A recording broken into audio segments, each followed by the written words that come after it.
Baruch Spinoza, nacido en 1632 en el seno de una comunidad judía de Ámsterdam, desarrolló una filosofía revolucionaria que desafió los cimientos mismos del pensamiento religioso de su época. Su concepción de Dios como naturaleza, como el orden infinito y eterno del universo, eliminaba de raíz la posibilidad de un final arbitrario del mundo. Para Spinoza, la idea de un Dios caprichoso que decide terminar su creación contradice la perfección y la necesidad inherente a lo divino. Hoy exploraremos cómo su pensamiento desmonta sistemáticamente la narrativa apocalíptica que ha mantenido a generaciones enteras en un estado perpetuo de obediencia por miedo. Veremos cómo la figura del anticristo funciona como un comodín para señalar enemigos y cómo las instituciones religiosas han utilizado el pánico escatológico para consolidar su poder. Esta perspectiva no es solo un ejercicio académico, tiene consecuencias profundas en tu libertad mental, en tu capacidad para vivir sin el peso de un terror imaginario, porque mientras temes al fin del mundo, no puedes disfrutar del único momento que realmente existe, el presente eterno.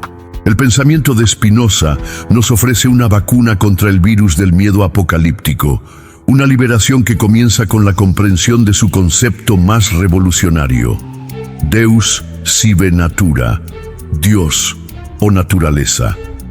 Este no es un juego de palabras, sino una redefinición completa de lo divino que transforma nuestra relación con el universo y el tiempo. Cuando Spinoza proclama Deus sive natura, está identificando a Dios con la totalidad de la naturaleza, con el orden inmutable del cosmos. No se trata de un ser antropomórfico con voluntad y emociones humanas, sino de la sustancia infinita que constituye toda la realidad. Esta sustancia, este Dios naturaleza, es eterno por definición, existe necesariamente y opera según leyes invariables. ¿Comprendes la revolución que implica esta idea? Si Dios es la naturaleza misma, si es la totalidad del ser regido por leyes necesarias, entonces la noción de un fin del mundo decretado por voluntad divina se vuelve un absurdo filosófico. Sería como decir que Dios decide poner fin a sí mismo, una contradicción en los términos. En el Tratado Teológico Político, Spinoza realiza un análisis minucioso de las profecías bíblicas. Lejos de considerar las predicciones literales del futuro, las interpreta como productos de la imaginación de sus autores, textos marcados por el contexto histórico y político en que fueron escritos. El Apocalipsis o libro de la Revelación, ese texto que ha alimentado siglos de terror escatológico, sería para Spinoza una obra simbólica, una respuesta a las persecuciones que sufrían los primeros cristianos, no un cronograma detallado del fin de los tiempos. Las visiones de bestias de 7 cabezas, los sellos, las trompetas, los jinetes, toda esa imaginería aterradora que ha poblado las pesadillas de millones de creyentes a lo largo de la historia es, bajo la mirada spinocista, un lenguaje alegórico propio de su época, no un reportaje anticipado de eventos futuros reales. Y aquí encontramos la primera gran revelación. Las profecías apocalípticas no son conocimiento racional sobre el futuro, sino expresiones de la imaginación humana condicionada por las circunstancias. Spinoza distinguía claramente entre conocimiento imaginativo, de primer género, racional, de segundo género, e intuitivo, de tercer género. Las profecías pertenecen al conocimiento imaginativo, el más bajo en su jerarquía epistemológica, mientras que la verdadera comprensión de Dios, naturaleza, requiere conocimiento racional e intuitivo.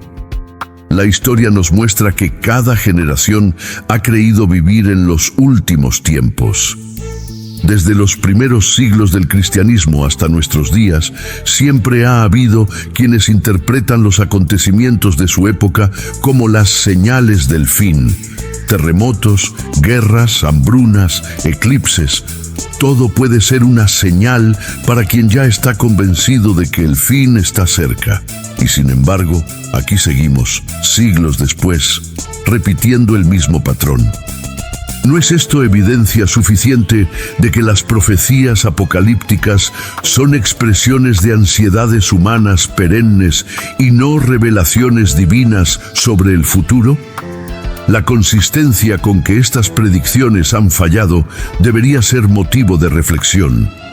Y sin embargo, su poder para generar miedo y obediencia permanece intacto.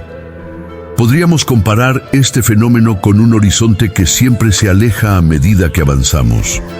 El fin del mundo es ese horizonte apocalíptico perpetuamente postergado, pero siempre lo suficientemente cercano como para infundir terror. Esta permanente amenaza del fin cumple una función social y política que Spinoza habría reconocido inmediatamente: mantener a las masas en un estado de sumisión mediante el miedo. Porque ¿quién se atreverá a cuestionar la autoridad de la Iglesia cuando el fin del mundo parece inminente? ¿Quién desafiará los dogmas cuando cree que su salvación eterna está en juego? El terror escatológico ha sido históricamente una herramienta de control social más efectiva que cualquier ejército. No necesita soldados cuando las personas se controlan a sí mismas por miedo al juicio divino. Y en el centro de esta narrativa apocalíptica encontramos una figura fascinante: el Anticristo. Este personaje, apenas mencionado en las epístolas de Juan en el Nuevo Testamento, ha crecido en el imaginario cristiano hasta convertirse en la encarnación definitiva del mal. Un adversario cósmico de Cristo, un engañador supremo que aparecerá en los últimos tiempos para seducir incluso a los elegidos. Pero ¿qué diría Spinoza sobre esta figura del Anticristo? Su perspectiva sería devastadora para la teología tradicional. En primer lugar, Spinoza rechazaría la idea misma de un principio del mal personificado. En su sistema filosófico, el mal no tiene existencia ontológica propia. Es simplemente la ausencia o privación de bien, el resultado de la ignorancia y las pasiones descontroladas. La idea de un ser supremamente malvado, opuesto a Dios y con poderes casi divinos, sería para él una fantasía antropomórfica, una proyección de nuestros temores más profundos. Pero lo más interesante es cómo Spinoza analizaría la función política del concepto del Anticristo.